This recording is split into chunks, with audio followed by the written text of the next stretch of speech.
O Conto da Ilha Desconhecida, de José Saramago, da Porta Editora. Um homem foi bater à porta do rei e disse-lhe: "Dá-me um barco."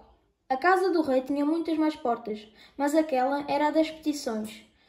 Como o rei passava todo o tempo sentado à porta dos obséquios, entenda-se, os obséquios que lhe faziam a ele.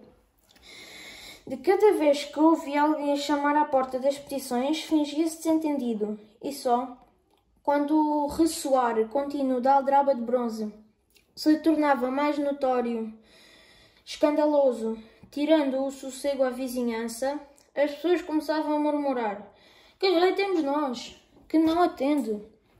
É que dava ordem ao primeiro secretário para ir saber o que queria o impetrante, que não havia maneira de se calar. Então, o primeiro secretário chamava o segundo secretário, este chamava o terceiro, que mandava o primeiro ajudante, que por sua vez mandava o segundo, e assim por aí fora até chegar à mulher da limpeza, a qual, não tendo ninguém que a mandar, entreabria a porta das petições e perguntava pela Frincha: "Que é que tu queres?" O suplicante dizia ao que vinha, depois instalava-se a um canto da porta à espera de que o requerimento fizesse de um em um o caminho ao contrário até chegar ao rei. Ocupado como sempre estava com os obséquios, o rei demorava a resposta, e já não era um pequeno sinal de atenção ao bem-estar e felicidade do seu povo quando resolvia pedir um parecer fundamentado por escrito ao primeiro secretário, o que, qual escusado seria dizer, passava a encomenda ao segundo secretário, este ao terceiro e sucessivamente até chegar outra vez à mulher da limpeza, que despachava sim ou não, conforme estivesse de maré.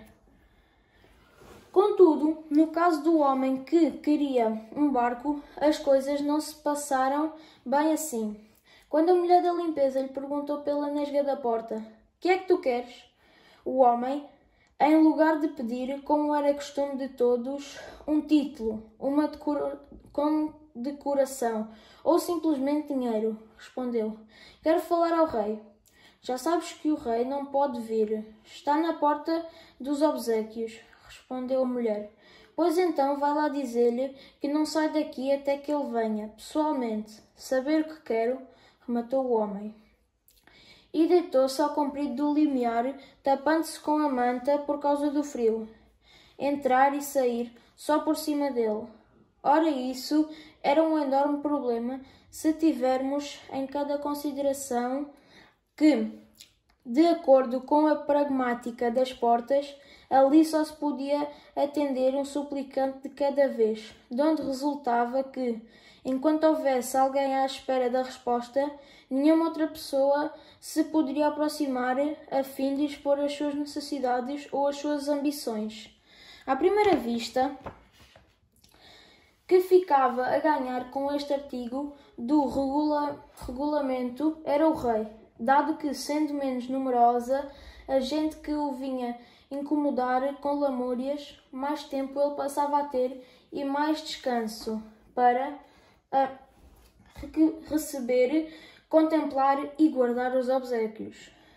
À segunda vista, porém, o rei perdia, e muito, porque os protestos públicos, ao notar-se que a resposta estava a tardar mais do que o justo, fazia aumentar gravemente o descontentamento social, o que por seu turno ia ter imediatas e negativas consequências no afluxo de obséquios. No caso que estamos narrando, o resultado da ponderação entre os benefícios e os prejuízos foi ter ido o rei, ao cabo de 3 dias e em real pessoa, à porta das petições, para saber o que queria o intrometido que se havia negado a encaminhar o requerimento pelas competentes vias burocráticas. "Abre a porta", disse o rei à mulher da limpeza. E ela perguntou: "Toda ou só um bocadinho?" O rei duvidou por um instante. Na verdade, não gostava muito de se expor aos ares da rua, mas depois reflexinou que parecia mal, além de ser indigno da sua majestade, falar com um súbdito através da nesga como se tivesse medo dele. Mormente, estando a assistir ao colóquio, a mulher da limpeza, que logo iria dizer por aí sabe Deus o quê, de par em par, ordenou. O homem que queria um barco levantou-se do degrau da porta quando começou a ouvir correr os ferolhos. Enrolou a manta e pôs-se à espera. Estes sinais de que finalmente alguém vinha atender e que, portanto, a praça não tardaria a ficar desocupada, fizeram aproximar-se da porta uns quantos aspirantes à liberalidade do trono que por ali andavam, prontos a assaltar o lugar mal ele vagasse. O inopinado aparecimento do rei, nunca uma tal coisa havia sucedido desde que ele andava de coroa na cabeça, causou uma surpresa desmedida, não só aos ditos candidatos, mas também à vizinhança, que, atraída pelo repentino alvoroço, assomara às janelas das casas no outro lado da rua. A única pessoa que não se surpreendeu por aí além foi o homem que tinha vindo pedir um barco.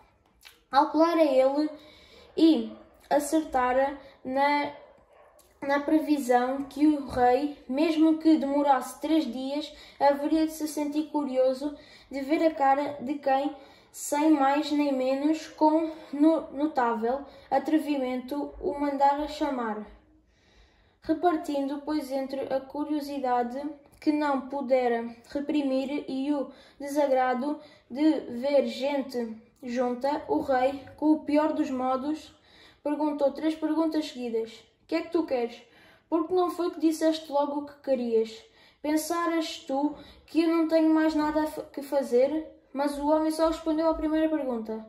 Dá-me um barco, disse o assombro-lhe. Deixou o rei a tal ponto desconcentrado que a mulher da limpeza se apressou a chegar-lhe uma cadeira de palhinha, a mesma que ela própria se sentava quando parecia de trabalhar de linha e agulha, pois, além da limpeza, ela também, à sua responsabilidade, alguns trabalhos menores de costura no palácio, como passajar as piugas dos pajens,